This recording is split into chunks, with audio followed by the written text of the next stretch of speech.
बार बार वही पुराने तरीके की भिंडी की सब्जी खाकर बोर हो गए हैं, तो बनाएं इस नए और टेस्टी और चटपटे तरीके से बेसन भिंडी फ्राई की रेसिपी। जो भी खाएगा बस उंगलियां चाटता रह जाएगा। रेसिपी पसंद आई तो वीडियो को लाइक करें, दोस्तों और फैमिली में ज़रूर शेयर करें और अगर चैनल पे नए हैं तो अगली वीडियो पाने के लिए सब्सक्राइब कर लें। चटपटी और टेस्टी भिंडी की रेसिपी बनाने के लिए मैंने यहाँ पे 300 ग्राम भिंडी ली है। भिंडी को अच्छे से धोकर इसे पोंछ लिया है और ना ही ज्यादा बड़े और ना ही ज्यादा छोटे, इस तरह के मीडियम साइज में इसे कट कर लिया है। बेसन और मसालों का एक घोल बना लेते हैं। इसके लिए मैंने 3 बड़े चम्मच बेसन लिया है और इसी के साथ आधा टीस्पून हल्दी, 1 टीस्पून कश्मीरी लाल मिर्च पाउडर, 1/4 चम्मच गरम मसाला और आधा टीस्पून नमक। इन सबको अच्छे से मिक्स कर लेंगे। उसके बाद में इसमें थोड़ा थोड़ा पानी डालकर इसका एक घोल बना लेंगे, जो कि ना ही ज्यादा पतला हो और ना ही ज्यादा गाढ़ा। आप देख सकते हैं इस तरह की इसकी कंसिस्टेंसी होनी चाहिए। इस बेसन के घोल को भिंडी में डाल देंगे और इसे भिंडी के साथ अच्छे से मिक्स कर लेंगे। हमें इसे तब तक मिक्स करना है जब तक कि बेसन की अच्छे से भिंडी पे कोटिंग न हो जाए। अगर आपको लगता है कि बेसन थोड़ा सा कम पड़ गया है तो आप 1 से 2 टीस्पून इसमें बेसन डालकर ऊपर से 1 टीस्पून पानी डाल दें और फिर से अच्छे से भिंडी के साथ मिक्स कर लें। तो जिस क्वांटिटी में मैंने बेसन लिया है वो परफेक्ट है, मुझे और बेसन इसमें डालने की जरूरत बिल्कुल नहीं है। तो आप देख सकते हैं भिंडी अच्छे से बेसन से कोट हो चुकी है।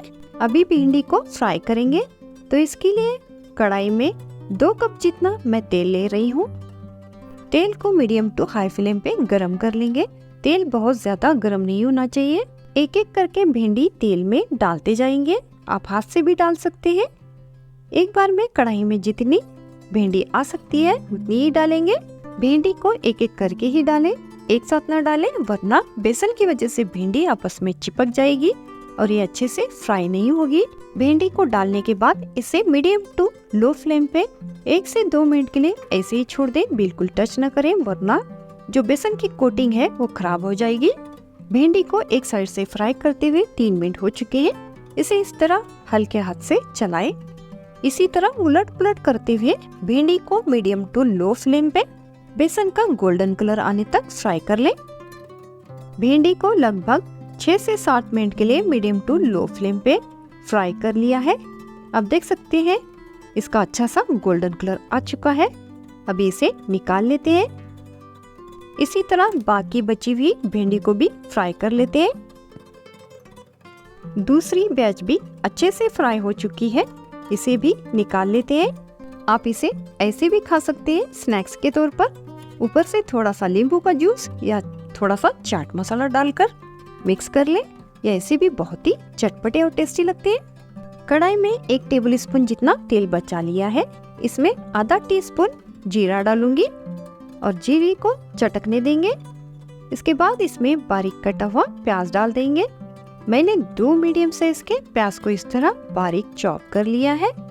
प्याज को मीडियम टू हाई फ्लेम पे 1 मिनट के लिए प्याज के सॉफ्ट होने तक फ्राई कर लेंगे और इसी के साथ इसमें 1 टीस्पून अदरक लहसुन का पेस्ट डालकर इसे भी प्याज के साथ फ्राई कर लेंगे। अभी फ्लेम को लो करके इसमें कुछ सूखे मसालों को डालेंगे। आधा टीस्पून हल्दी, आधा टीस्पून लाल मिर्च पाउडर, 1 टीस्पून कश्मीरी लाल मिर्च पाउडर, 1 टीस्पून धनिया पाउडर, 1/4 चम्मच गरम मसाला और आधा टीस्पून कसूरी मेथी। लो फ्लेम पे इन सबको मिक्स कर लेंगे। उसके बाद इसमें 1 टेबलस्पून जितना पानी डालकर फिर से इसे अच्छे से तेल अलग होने तक फ्राई कर लेंगे।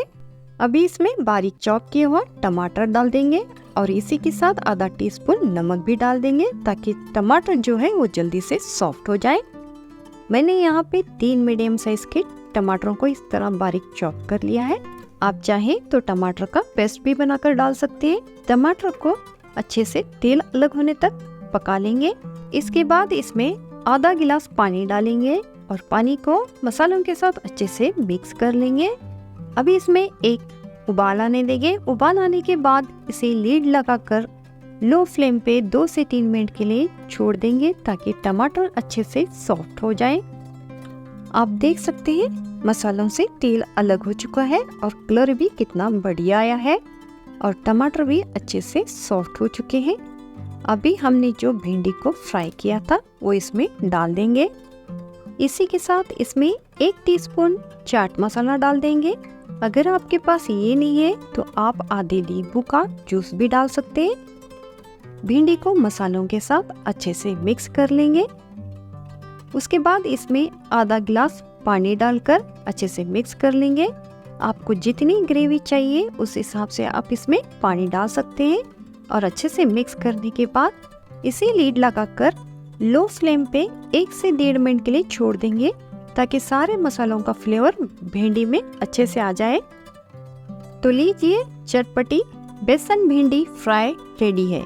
बार बार एक ही तरह की भिंडी खाकर अगर आप बोर हो चुके हैं तो बनाएं इस नए और टेस्टी और चटपटे तरीके से बेसन भिंडी फ्राई की रेसिपी पसंद आई तो वीडियो को लाइक करें, दोस्तों और फैमिली में ज़रूर शेयर करें।